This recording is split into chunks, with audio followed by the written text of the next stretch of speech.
Hello everyone and welcome to my new channel, the Hizz On Real Estate. My name is Hank and I'm your host. This channel is dedicated to teaching you the ins and outs of real estate investment. And today we're going to be looking back at how I turned $60,000 into over $1 million of real estate assets. Alright, welcome back, and like I said, what we're going to be talking about today is how I turned an initial investment of $60,000 into over $1 million of real estate assets in not that long of a time. So let's turn back all the way to 2006, and it's right before the Great Recession, and I had just met my wife and we purchased a townhouse together.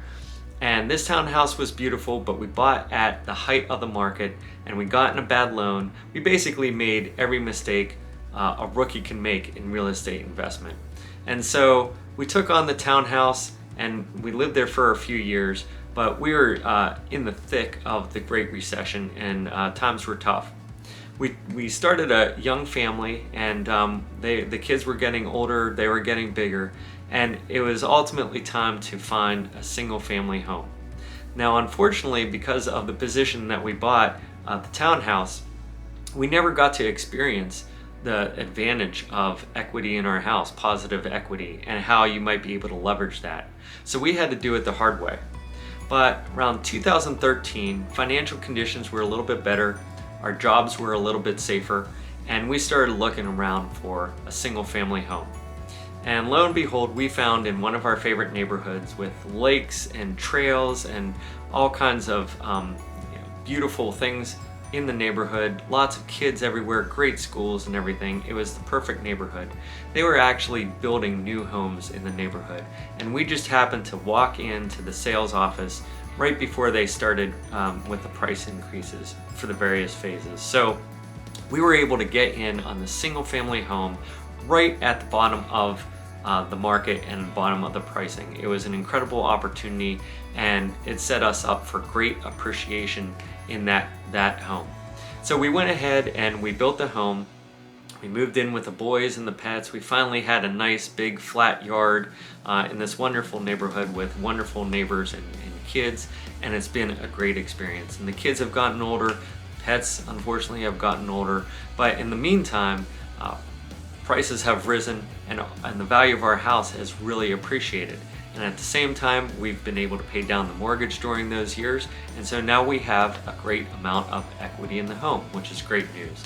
So around 2019, our boys are getting older.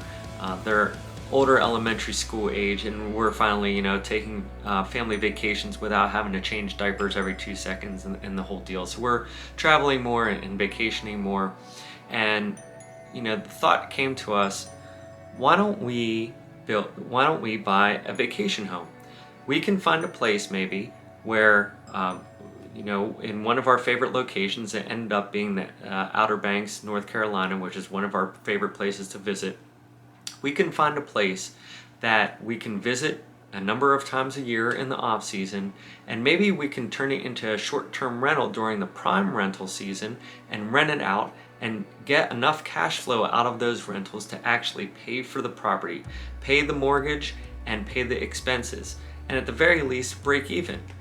Meanwhile, the house may appreciate, we'll pay down the mortgage, and we'll start building up positive equity in that house too. And maybe it can turn into a retirement plan. We can cash out retirement age or live there at retirement age, or maybe we cash out around the college years and use the money for college money, or maybe we take the equity in the house and the cash flow and we roll it into another investment. So that was our thinking at the time. And we took the plunge. We found the perfect house after looking around a bunch down there. And we found the perfect house for us that was really made perfectly for short-term rentals. And that was in 2019. It's been 2 years since, and the plan has worked out perfectly. So now we have the primary house, which has appreciated dramatically. We have a vacation home, which in the last 2 years has almost doubled in value, which has been incredible. And in the meantime, we've been able to get cash flow out of the short-term rental vacation home, which pays the mortgage, it pays the expenses, and actually we're left with a little cash at the end of the day that we put back into the house for the most part. to further improve it and allow for appreciation.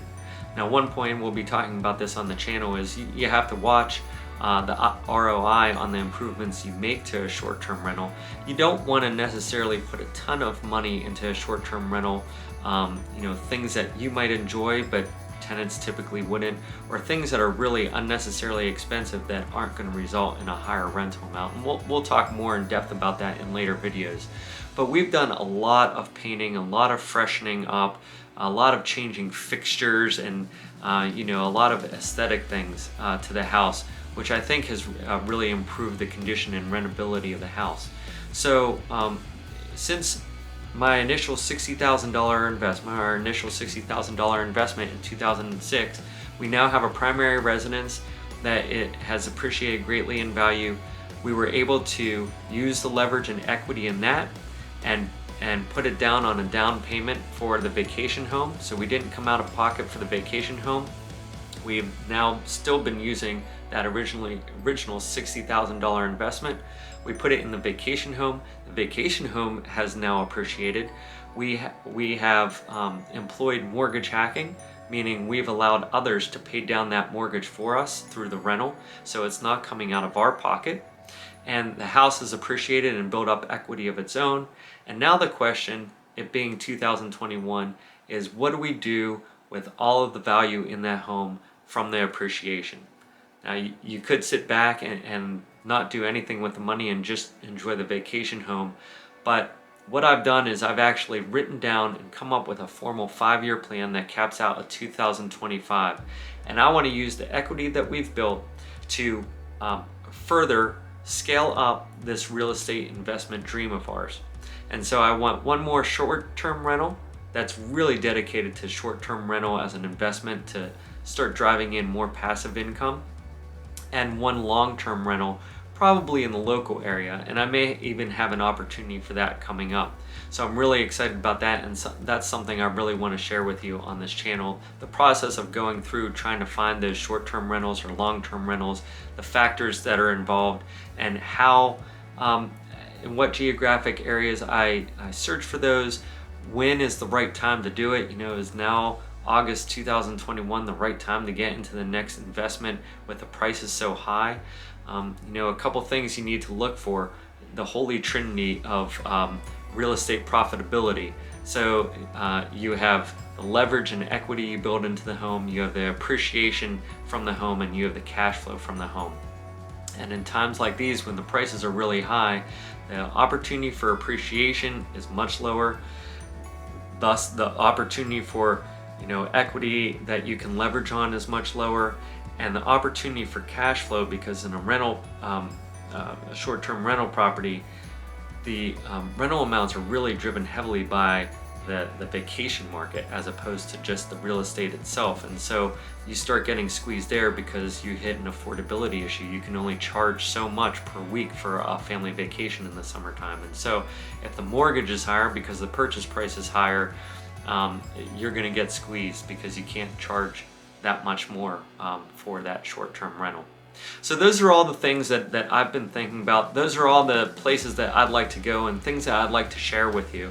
And I'm really excited for you to be joining this channel, and I hope you watch my future videos. Again, my name is Hank. This is the Hizz On Real Estate.